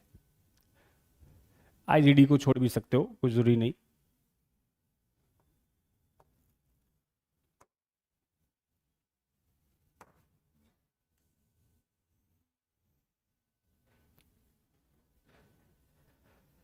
तो ये 5 टाइप की एंटीबॉडी है। एक में और छोटी सी बात इसमें बताऊं, आपसे ये पूछ सकता है बच्चों इनकी नंबर या अमाउंट और साइज के बारे में। ये थोड़ी सीक्वेंस ध्यान रख लेना। सबसे ज्यादा कौन होती है और सबसे बड़ी कौन होती है? सबसे ज्यादा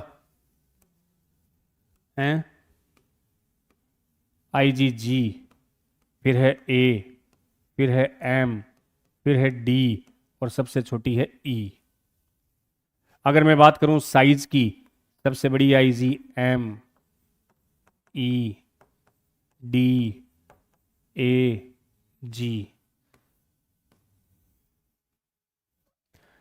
ऊपर वाला तो है गम दे। जीवन में सुख ज्यादा हो गए तो क्या लो? गम लो। नीचे वाला है मैदा जी।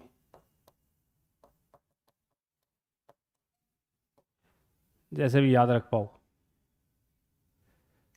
सर गम दे और मैदा जी, इसमें अमाउंट कौन सा है और साइज कौन सा है? मैदा समझते हो? मैदा, मैदा और आटे में कोई फर्क है? क्या है बताओ? तुम रहने दो, इनसे पूछ रहा हूं। रोटियां बनाओगी थे बनाओगी आज उसमें मैदे आटे में फर्क, टेक्सचर। हाँ मैदा एकदम, बाकी होता तो गेहूं का ही है ना, दोनों ही आटो ही हुए। वो ज्यादा बारीक गेहूं ने पीसने वो के बन गयो मैदा, एकदम महीन होता है मैदा। और ऐसा बोलते हैं मैदा इंटेस्टाइन में चिपकता है। मैदे की रोटियां खाने से, ज्यादातर मेस वगैरह में मैदा यूज करते हैं, मैदे की रोटियां खाने से मोटापा बढ़ता है, साइज बढ़ती है। मैदा क्या बढ़ाता है? साइज बढ़ाता है। तुम जैसे भी याद रखो। अब इन्हीं से घुमा फिरा के तुमसे पूछेगा सबसे बड़ी एंटीबॉडी। एक IgM में ये भी लिख लेना भैया, पेंटामर होता है। पेंटामर का मतलब इसमें 5 आर्म्स दिखेगी बच्चों, ऐसे ये वाली 5 आर्म्स दिखती है। 2, 3, 4, 5 ऐसी स्ट्रक्चर होती है। इसको बोलते हैं अपन पेंटामर। जबकि ये जो डायग्राम बनाया था ना अभी आपने, इस डायग्राम की बात तुम्हें बता दूं, ये जो डायग्राम बनाया ना, ये मोनोमर होता है। और जो IgM है जिसको आपने बोला है सबसे बड़ी एंटीबॉडी है, ये शेप में कैसी होती है? पेंटामर। इसलिए लार्जेस्ट है, हेवीएस्ट है, ओल्डेस्ट है IgM। ये सिक्रेटरी कौन कहां होती है थोड़ा सा इसमें देख लियो। ये टाइप्स ऑफ एंटीबॉडी हो गए, जो कितने टाइप के हैं? 5 टाइप के। अब एनसीईआरटी का एक पैराग्राफ है पूरा, उसमें 2 रेस्पॉन्स के नाम आएंगे, प्राइमरी सेकेंडरी रेस्पॉन्स, वो देख लो, ऊपर डालो। बीच में थोड़ा ट्रांसप्लांट का ज्ञान भी दिया हुआ है, ट्रांसप्लांटेशन। यहां पर ये 2 देखो, रेस्पॉन्स की बात भी कर रहा है बच्चों, याद है जाओगी ना। गम दे तो अमाउंट के बेस पर है, मैदा जी साइज के लिए, कौन बड़ी कौन छोटी, जी सबसे छोटी है, तभी तो प्लासेंटा को क्रॉस कर सकती है। अब ये जो एक्वायर्ड इम्यूनिटी है, इसमें एक चीज देखो, 2 रेस्पॉन्स की बात कर रही है एनसीईआरटी स्टार्टिंग में ही। एक लिखा है प्राइमरी रेस्पॉन्स, एक थोड़ा सा आगे जाके अगली लाइन में लिखा है सेकेंडरी रेस्पॉन्स। ये बच्चों रेस्पॉन्स क्या होता है? देखो मान लो बॉडी में कोई पैथोजन घुसा, बॉडी में क्या घुसा? कोई पैथोजन। तो पैथोजन जब बॉडी में आया तो हमारा इम्यून सिस्टम उसके अगेंस्ट क्या होगा? एक्टिव होगा ना। कोई भी बैक्टीरिया आएगा तो इम्यून सिस्टम एक्टिव होगा। एक्टिव होकर वो जो भी रेस्पॉन्ड करेगा, जो भी एंटीबॉडी वगैरह कुछ भी बनाएगा, वो रेस्पॉन्स कौन सा है? प्राइमरी। अरे फर्स्ट टाइम कोई एंटीजन आया तो इम्यून सिस्टम ने रेस्पॉन्स दिखाया, वो कौन सा है? प्राइमरी। वही जब दूसरी बार घुसे, वही पैथोजन जब दूसरी बार आए तो वो क्या कहलाएगा? आप सोच के बताओ, फास्ट कौन सा होना चाहिए? क्यों? क्योंकि प्राइमरी रेस्पॉन्स की इम्यून सिस्टम को क्या है? मेमोरी है कि ऐसा सा एंटीजन पहले भी आया था। तो फर्स्ट टाइम प्रोड्यूस करेगा वो रेस्पॉन्स कौन सा होगा? प्राइमरी। अब आप इतना लिख लेना, प्राइमरी रेस्पॉन्स में कौन सी एंटीबॉडी सामने आएगी? आईजीएम। और सेकेंडरी रेस्पॉन्स में जो एंटीबॉडी आपकी बॉडी में आती है वो आईजीजी। आईजीएम और आईजीजी। सबसे पहले एंटीजन का सामना किस एंटीबॉडी से होगा? आईजीएम। अगर लॉजिक जानना चाहो तो समझ सकते हो बच्चों, आईजीएम के कितने हाथ है? 5 हाथ है, मतलब 5 हाथों से वो एंटीजन को पकड़ सकती है। तो सबसे पहले सामना किससे होगा? आईजीएम आएगी, मैं ज्यादा से ज्यादा एंटीजन को पकड़ूंगी, हाथ है वो, पेंटामर है, 5 जगह एंटीजन को पकड़ेगी, खत्म करेगी। सेकेंड टाइम कौन आएगी? क्योंकि सबसे ज्यादा कौन है? आईजीजी। और सेकेंड को बोलते हैं एनामनेस्टिक, मेमोरी बेस्ड। एनामनेस्टिक बोले तो मेमोरी बेस्ड, जिसके लिए याद रहती है। और ये लिखा है इसने, which is of low intensity. Primary तो लो का होता है। Subsequent encounter with the same pathogen elicit a highly intensified. Secondary कैसा होगा? हाईली। प्राइमरी कैसा होगा? लो इंटेंसिटी का। ये लो, ये डायग्राम दिखा रखा है, H2L2 बताया हुआ है। इसमें 2 टाइप की होती है।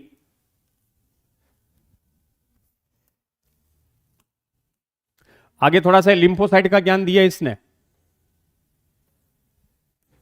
एंटीबॉडी बनाने वाली WBC कौन सी होती है?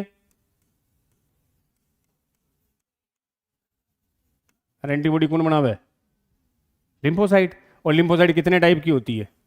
2, T और B। नाम किस पे रखे हैं अपन ने? फॉर्मेशन कहां होता है? हाँ, और इनका मैच्योरेशन कहां होता है?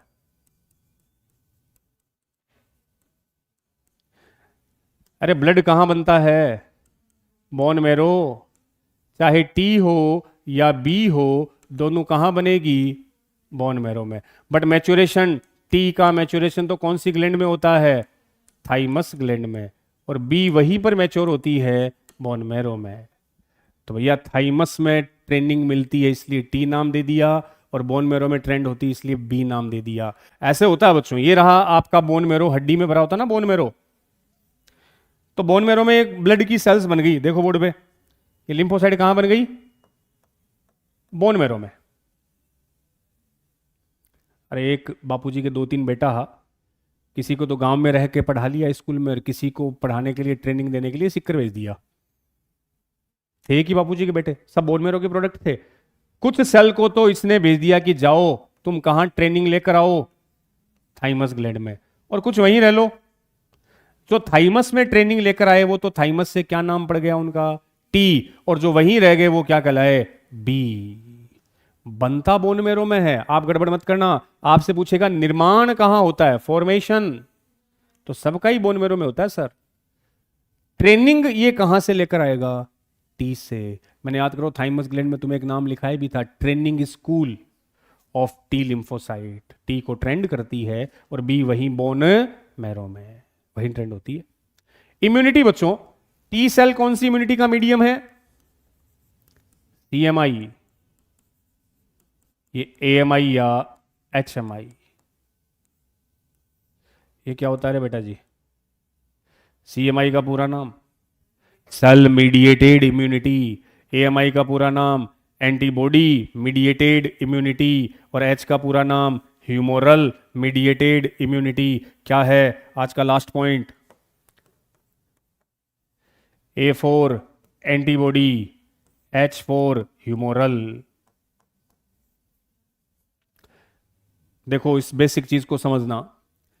मान लो बच्चों बॉडी में कोई एंटीजन आया, मैं किडनी वाला एग्जांपल ले लूं, ऑर्गन ट्रांसप्लांट कर रहे हो और किसी बंदे की किडनी ने काम करना बंद कर दिया, तो क्या करेंगे? किसी डोनर से किडनी लेंगे और रेसिपिएंट के लगाएंगे। क्या उस किडनी को बॉडी एक्सेप्ट कर लेगी? कौन घोचे करता है? किसको पता चला कि ये तुम्हारी किडनी नहीं है? इम्यून सिस्टम ने कहा डब्ल्यूबीसी को कि जाके देख कोई बाहर से आया है। डब्ल्यूबीसी ने किसको कहा? चेक करो कौन है लिम्फोसाइट में, पहले कौन गई? पहले गोचे टी के हुए। टी जाके देखेगी कि वो जो किडनी या कुछ भी बाहर से आया है वो तुम्हारा है या नहीं है। टी को पता चल गया कि वो सेल, वो टिश्यू, वो ऑर्गन हमारा नहीं है। तो पहचानने का काम किसने किया? अब टी भागी भागी जाओगी की कने, और बी ने के बोलेगी अरे बहन वो जो बाहर से आया ना वो अपना तो अपना सा नहीं लगता, वो सेल टिश्यू अपने जैसे। बी है कानों की कच्ची, जैसा टी कहेगी वो बात मान लेगी, और बी उसके अगेंस्ट क्या बनाने लग जाएगी? एंटीबॉडी। और वो एंटीबॉडी आएगी और किडनी को ही खत्म करना स्टार्ट कर देगी। क्वेश्चन बने दो, एक्चुअल एंटीबॉडी प्रोडक्शन किसका काम है? एंटीबॉडी कौन बना रहा है? बनवा कौन रहा है? टी। टी जब बी को कहेगा तब क्या बनेगी? एंटीबॉडी, नहीं तो एंटीबॉडी प्रोडक्शन। अब सुनो, नीट में 2 बार आया हुआ question, which of the following cell or lymphocyte is responsible for rejection of transplant organ? कौन ट्रांसप्लांट ऑर्गन को रिजेक्ट करेगा, बी की टी? क्यों? टी को पता चलेगा कि वो किडनी अपनी, तो रिजेक्शन का काम किसका है रे बेटा जी? टी का। और एंटीबॉडी बनाना किसका काम है? तो देखो बी की इम्यूनिटी का नाम क्या लिखा मैंने? एंटीबॉडी मीडिएटेड इम्यूनिटी, क्योंकि एंटीबॉडी बी बनाती है। सर एच का मतलब ह्यूमोरल, ह्यूमोरल का मतलब लिक्विड, ये ब्लड में तो बनती है।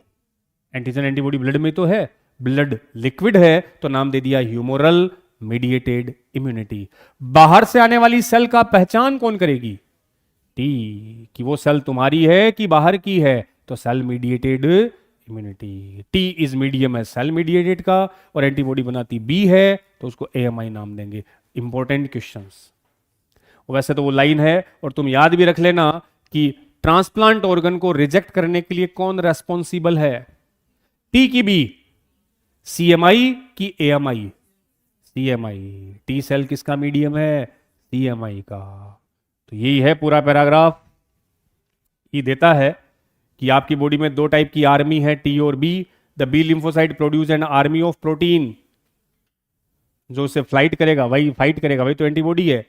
These proteins are called antibody. देखो द लिखा है the T cells themselves do not secrete antibody but help B cells to produce them. T खुद एंटीबॉडी नहीं बनाता, बट बी की एंटीबॉडी बनाने में क्या करता है? हेल्प करता है। ठीक है, इसको आगे बेटा जी कल लेते हैं। क्वेश्चंस कल करेंगे, इम्यूनिटी के कुछ क्वेश्चंस भी लाया था, कल देख लेंगे। तब तक के लिए थैंक यू, जय हिंद।